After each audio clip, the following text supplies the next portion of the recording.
పోయినప్పుడు క్లియరెన్స్ తీసుకోవాలా లేదా? తీసుకోవాలి కదా. క్లియరెన్స్ వచ్చినాక టికెట్లు కొంటావా, ముందే కొంటావా? చెప్పండి. ఇంకోటి, డెలిగేషన్ పనేం ఆపలే కదా, డెలిగేషన్ పోతూనే ఉంది కదా, కంటిన్యూ చేస్తుంది ఆ టూర్. ఈయన ఒక్కడిది ఎందుకు ఆపిర్రు? That makes it more serious.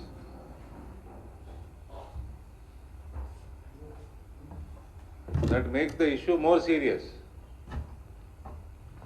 నేను మీ అందరికి రిమైండ్ చేస్తున్నా, 3-4 ఏళ్ల కింద కేసీఆర్ కంటే ఎక్కువ డేంజరస్ ఉంటాడు రేవంత్ అని నేను మాట్లాడిన మీడియాలో.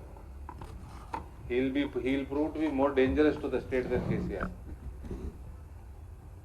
నో, ఎందుకు క్లియరెన్స్ ఎందుకు రాలేదు అన్నది అది నాకు తెలియదు.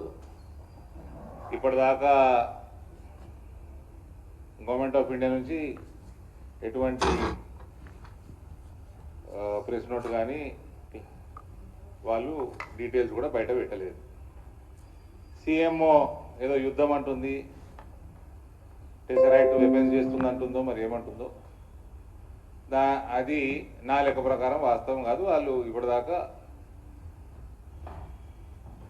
రీజన్ బయటకైతే ఎవరు క్లారిఫికేషన్ అఫీషియల్గా అయితే రాలేదు సెంట్రల్ గవర్నమెంట్కి.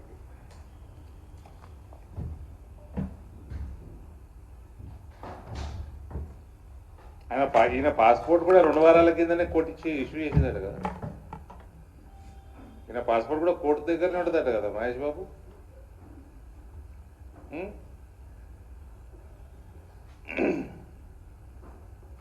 ఇంజనీరింగ్ కాలేజు, ఇంజనీరింగ్ చదువు, ఇంజనీరింగ్ స్టూడెంట్స్ని క్రిమినల్ వేస్ట్ అన్న అలెజ్డ్ క్రిమినల్ ఈయన ఎక్కడ పోవాలన్నా ప్రతిసారి కోర్టుకు పోయి అడుక్కొని పాస్పోర్ట్ తీసుకొని పోవాలి మన ముఖ్యమంత్రి. అది మన ముఖ్యమంత్రి పరిస్థితి.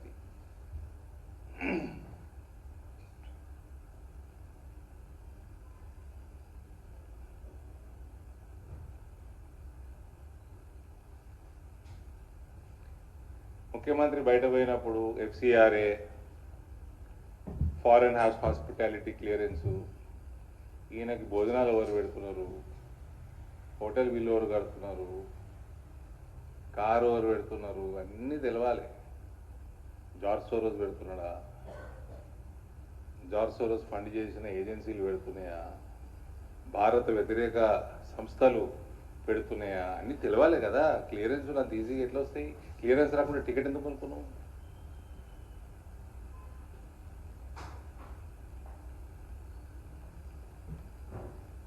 మళ్ళీ ఏమనంటే నా మీద ఎగురుతారు కాంగ్రెస్ వాళ్ళు. ఫోన్ చేశారు మీరే, నా మీద ప్రెస్ మీట్లు పెడుతున్నదండి.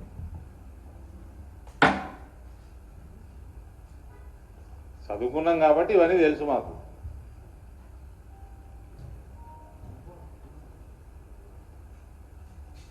చెప్పమంటారా? అంటే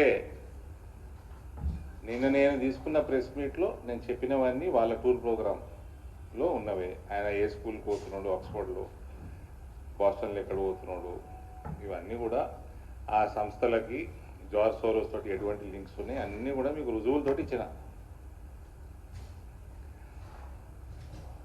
ఈయన MIM అక్బరుద్దీన్ ఓవైసీ కూతురు పెళ్లి అటెండ్ అవుతున్నాడు లండన్లో. అది ఎందుకు ఈయన టూర్ ప్రోగ్రాంలో పెట్టలేదు?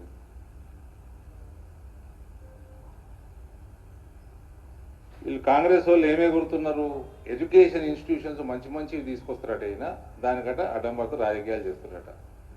రాజకీయాలు ఎవరు చేస్తలేరండి, అంత అవసరం మాకు పడలేదు. ఫీ రీఎంబర్స్మెంట్ ఇయ్యనోడు ఈయన, ఇంజనీరింగ్ క్రిమినల్ వేస్ట్ అన్నోడు ఈయన.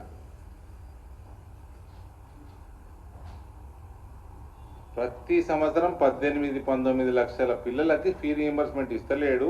ఇంకోటి వినండి, ఇక రాజకీయం ఏడుందో. నల్గొండ, ఖమ్మం జిల్లాలలో కాంగ్రెస్ వాళ్ళు రికమెండ్ చేసిన ఇన్స్టిట్యూషన్లకి fee reimbursement up to date ఉంది. రాజకీయం ఎవరు చేస్తుండండి ఎడ్యుకేషన్ మీద?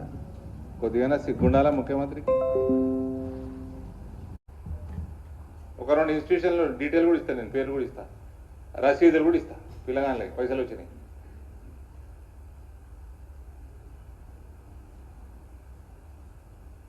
ఈయన మేమెంత బ్రాడ్ మైండ్ ఉండాలో ఈయన చెప్తారా మాకు? Narrow minded.